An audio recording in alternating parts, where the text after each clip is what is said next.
50 years lang ba ang kondo? Yes. Dati, yun ang alam ko talaga. 50 years. Kaya hesitant ako na bumili talaga ng kondo.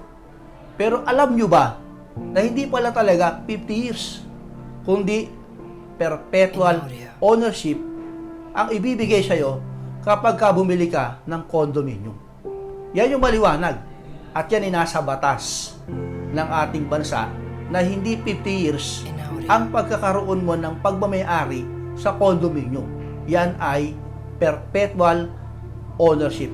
Tama ka na narinig. Perpetual ownership ang ibibigay sa'yo once na nabumili ka ng condominium unit.